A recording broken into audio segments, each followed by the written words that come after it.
Hi అండి, మీరందరూ బాగుండారా? మీరందరూ బాగుండాలని మేము మనస్ఫూర్తిగా కోరుకుంటున్నాం. మా అత్తమ్మ అయితే పాల తాలూకులు తయారు చేస్తుందండి. దానికి కావాల్సిన పదార్థాలు చూద్దాం. సగ్గుబియ్యం అయితే ముందుగా 1 గంట ముందుగా నానబెట్టుకుందండి. ఇవి అయితే ఫ్రెష్గా అప్పటికప్పుడు గేదె నుంచి తీసిన పాలండి. ఒక 2 లీటర్ల పాలు తీసుకున్నా. ఈ బియ్యం పిండి అయితే ఒక నైట్ అలా నానబెట్టుకుందండి. బియ్యం నానిన తర్వాత మీరు మర్రాడించుకొచ్చుకున్నాం. పిండి కలుపుకోవడం కోసం అని చెప్పి ఒక పావు పాలు అయితే ముందుగా కాసి చల్లార పెట్టుకుందండి. బెల్లం అయితే కరగబెట్టుకుంటుందండి పాల తాలూకులోకి అని చెప్పి. ఇదేమేం కలుపుతున్నాం అత్తమ్మ? మైదా వేసి పాల తాలూకులు ఎరక్కుండా మైదా వరిపిండి వేసి బెల్లం వేసి కలుపుతుందండి.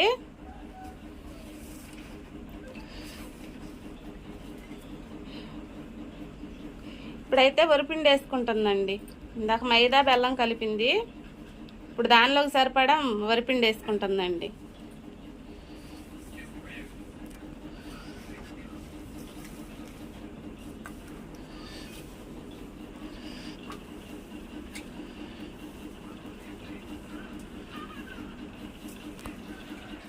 ఒక వంతు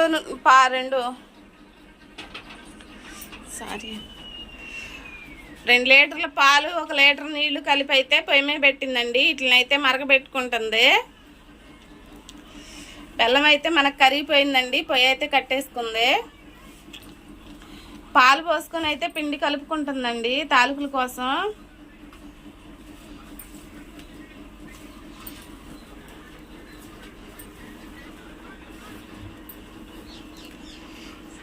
మెత్తగా చక్రాల పిండిలాగా చక్రాల పాలంలో కలుపుకుంటుందండి.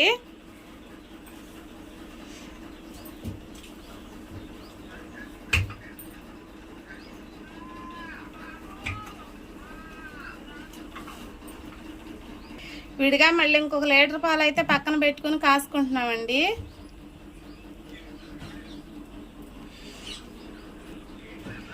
పిండి అయితే బెల్లం లేకుండా మెత్తగా కలుపుకుంటుంది. పిండి కలుపుకోవడం అయితే మనకు అయిపోయిందండి. పాలైతే మరుగుతున్నాయండి బాగా.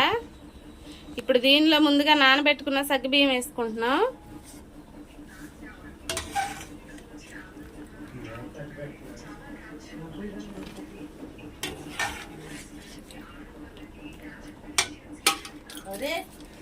సగ్గుబియ్యం వేసుకొని అయితే ఒకసారి తిప్పుకుంటున్నానండి.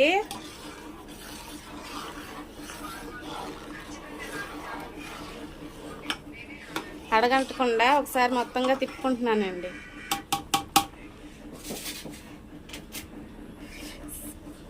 సగ్గుబియ్యం ఉడికేటప్పుడు మధ్య మధ్యలో కలుపుకుంటూ ఉండాలండి, అడుగంటకుండా.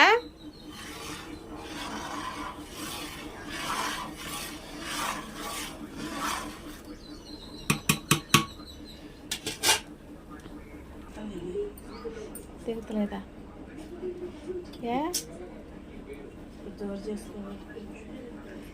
కొద్ది నీళ్ళు దానిలోతే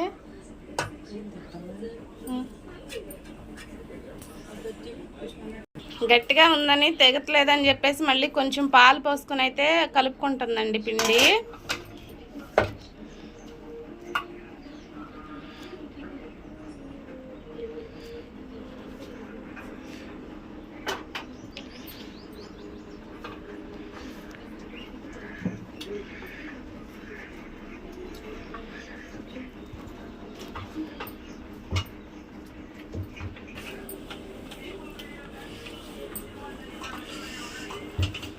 పిండి అయితే బాగా మెత్తగా కలుపుకుందండి. ఈసారి మళ్ళీ పెట్టుకుంటుంది. అయితే నొక్కుకుంటుందండి.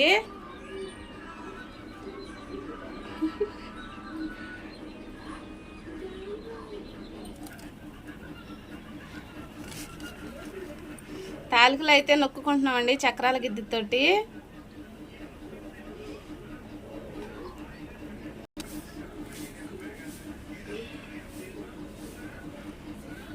మొత్తం రౌండ్గా చక్రాలు నొక్కినట్టు నొక్కుకుంటున్నామండి.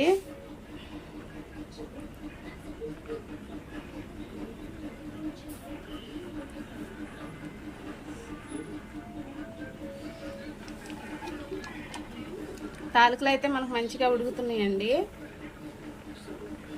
అయితే ఒకసారి అంటుకోకుండా తిప్పుకుంటున్నామండి, అంటుకుపోకుండా.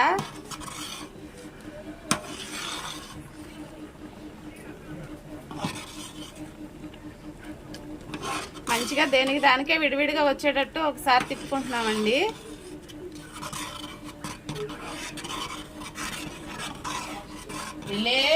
ఉన్న పాలు కూడా, కాసిన పాలు కూడా, ముందుగా కాసి పెట్టుకున్న పాలు కూడా పోసేసుకుంటున్నామండి. ఇటు పక్కన అయితే నెయ్యి పెట్టుకున్నాము పొయ్యి మీద. నెయ్యి అయితే వేడవుతుందండి మనకి. నెయ్యి కరిగిన తర్వాత ఈ జీడిపప్పులు వేసుకుంటున్నానండి.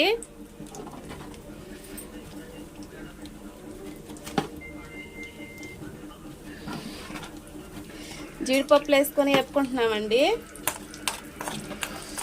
జీడిపప్పులు అయితే మనకి ఏగినాయండి. ఇప్పుడు కిస్మిస్లు వేపుకుంటున్నామండి. కిస్మిస్లు కూడా దీనిలోనే వేపేసుకుంటున్నాను. ఈ రెండింటిని మంచిగా దోరగా మంచి కలర్ వచ్చిన వరకు వేపుకుంటున్నామండి. జీడిపప్పు బాదం పప్పు అయితే వేగినాయండి. పొయ్యి అయితే ఆపేసుకుంటున్నాం. అయితే అడుగంటకోకుండా తిప్పుకున్నామండి. మనకైతే ఈ తాలికలు అయితే బాగా మంచిగానే ఉడికినాయి. ముందుగా కరగబెట్టుకున్న బెల్లం అయితే పాల తాలూకుల్లో పోసేసుకుంటున్నామండి. గడ్డలు లేకుండా ముందుగా కరగబెట్టుకున్నాము బెల్లాన్ని అయితే.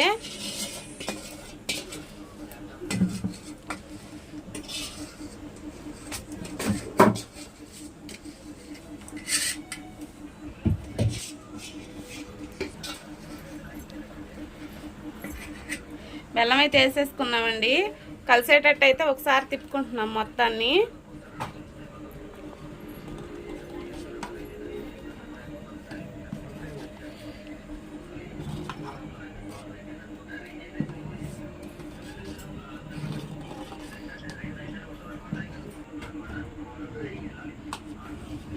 తాలికలు అయితే మనకు మంచిగా ఉడికినాయండి. దేనికి దానికే విడివిడిగా అతుక్కుపోకుండా అయితే మంచిగా వచ్చినాయండి.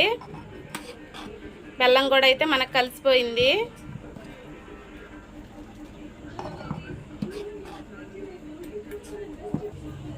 ముందుగా వేపుకున్న జీడిపప్పును బాదం పప్పు అదే కిస్మిస్ అయితే వేసేసుకున్నామండి.